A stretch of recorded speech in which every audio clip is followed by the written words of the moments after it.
धाकड़ खबर बेखौफसमा बेबाक अंदाज।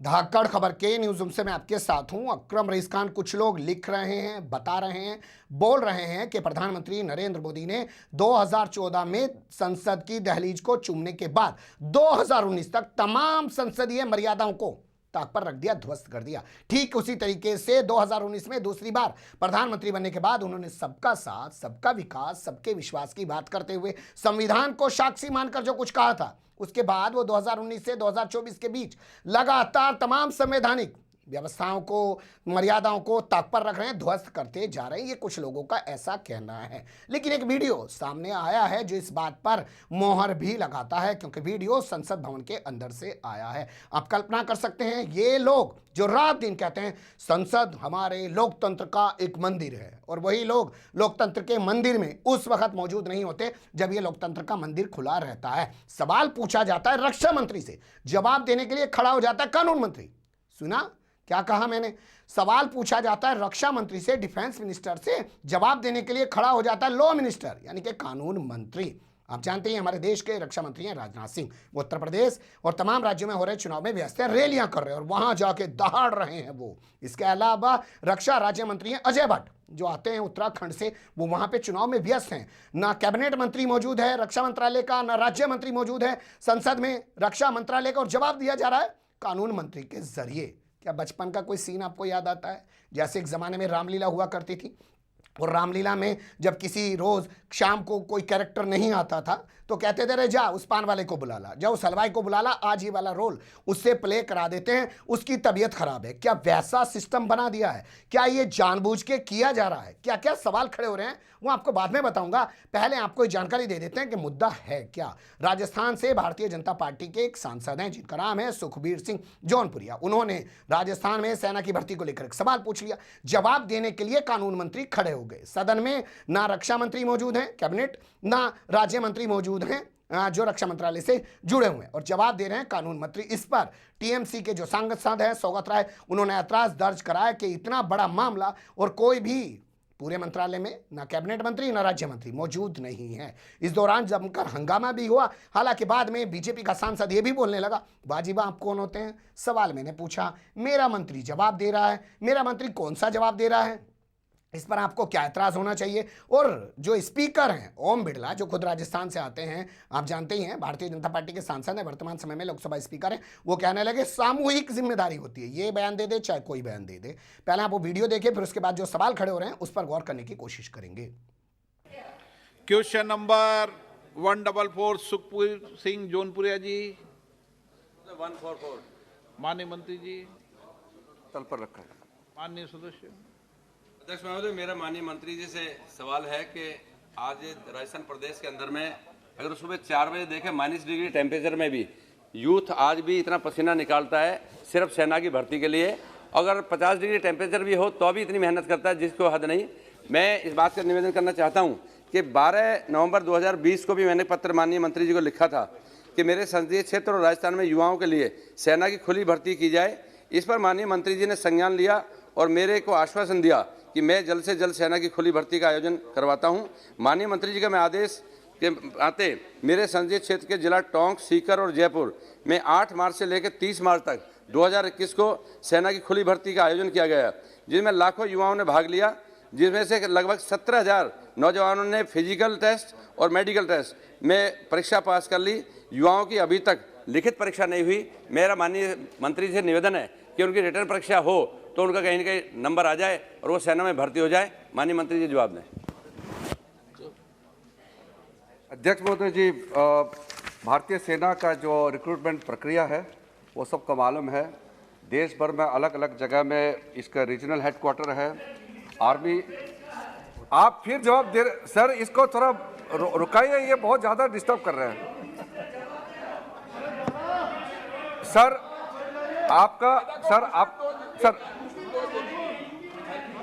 आप बोलेंगे सर। मैं आपका इजाजत से सर, आपके नहीं सर, क्योंकि सर ये एक वरिष्ठ सांसद है इसलिए मैं बोलना चाहता हूँ। पहले भी बोल चुके हैं, पहले विदेश राज्य मंत्री बोल रहे थे तो कहा कि कैबिनेट क्यों नहीं है। एक मिनट सौगत जी, आप भी एक जमाने में राज्य मंत्री रहे हैं, हम भी राज्य मंत्री रहे हैं, तब भी हम लोगों ने कैबिनेट का जवाब देते थे। अभी जब राज्य मंत्री जवाब दिया तब आपने ये जो भाषा यूज किया वो ठीक नहीं है। और ये डिफेंस मंत्री का जगह में nobody should diminish the importance of parliament. मंत्रिमंडल की सामूहिक जिम्मेदारी होती है। और सर ये कलेक्टिव रिस्पॉन्सिबिलिटी होते हैं। नो अभी मैं डिफेंस मिनिस्टर के बिहाफ में जवाब देता हूं, ये कैबिनेट का कलेक्टिव रिस्पॉन्सिबिलिटी है। आप सवाल कैसे कर सकते हैं इस पे? ये ठीक नहीं। दैट इज वाई आप जवाब दीजिए। नहीं सर, इसको प्लीज माननीय मेंबर। अच्छा क्या इसको बिठा के तो सर राजस्थान से बड़ी संख्या में जो रिक्रूटमेंट रैली हुए थे उसमें पार्टिसिपेट किए हैं। और माननीय सदस्य हमारे साथी राजस्थान से सांसद सुखबीर सिंह जौनपुरिया जी ने सही कहा कि राजस्थान से काफ़ी मात्रा में रैली में भाग लिया।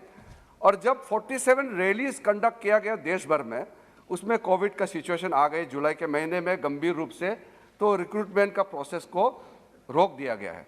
और ये परमानेंट रुका नहीं है सर, क्योंकि अभी भी कोविड का नया वेरिएंट का इस देश में प्रकोप है, तो इसमें कुछ इसको विलम्ब हो रहा है, वो कारण सबको मालूम है। लेकिन मैं आश्वासन देना चाहता हूँ इस सदन को कि जितना जल्दी हो सके रिक्रूटमेंट प्रोसेस, जो medical test, physical test, written test, document सब हो चुके हैं। बाकी जो फाइनल जो होगा, वो फाइनल रिटन टेस्ट जो होगा, वो टेस्ट भी जल्दी होगा जैसे ही माहौल ठीक हो जाएगा। Honourable member. अध्यक्ष महोदय, राजस्थान में कहावत कहते हैं, मैं दानिश अली जी और सौगत राय जी को बात कहना चाहता हूँ कि सवाल मेरा, आप जवाब मंत्री दे रहा। हाँ। अब वो तो मैं कह नहीं सकता, सब तो यहाँ पर बीच में आपको कहाँ से परेशानी हो रही है समझ नहीं आ रही बात।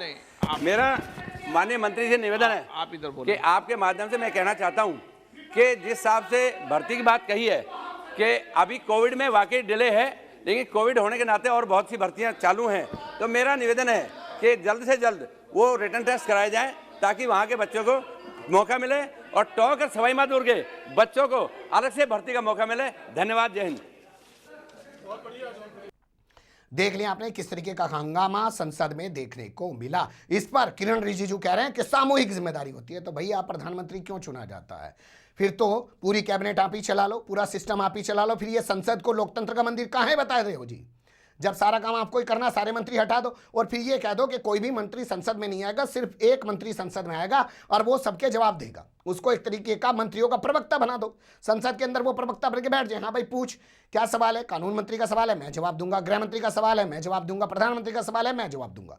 आप जानते हैं बजट सेशन के दौरान प्रधानमंत्री सिर्फ लोकसभा में जो ये बजट सेशन पे उन्होंने अपना बयान रखना था वो, या राज्यसभा में उन्हें जो अपना बयान रखना था वो उस दौरान नजर आए हैं। गृह मंत्री भी उसी वक्त नजर आए जब असदुद्दीन ओवैसी पे उन्हें बयान देना था। इसके अलावा किसान मर गए थे तब तो बयान देने नहीं आए, असदुद्दीन ओवैसी पे हमला हुआ तब बयान देने आए, वो एक अलग मुद्दा हो सकता है। लेकिन कुल मिला के ये बात है कि जो लोग रात दिन कहते हैं कि लोकतंत्र का मंदिर है, आप तस्वीरें देख सकते हैं कि लोकतंत्र के मंदिर का कितना सम्मान कर रहे हैं। दहलीज को चूम के तस्वीरें मीडिया में ज़रूर दिखाते हैं, लोगों को ज़रूर भावुकता दिखाते हैं, संविधान की शपथ लेकर संविधान की तरफ हाथ उठाकर साक्षी मानकर बहुत सारी बातें करते हैं, लेकिन क्या वाकई में संवैधानिक जिम्मेदारियों का निर्वहन करते हैं या सिर्फ प्रधानमंत्री के बजाय प्रचार मंत्री बनकर रह गए हैं? ये बाकी चीज़ें आप सोचिएगा।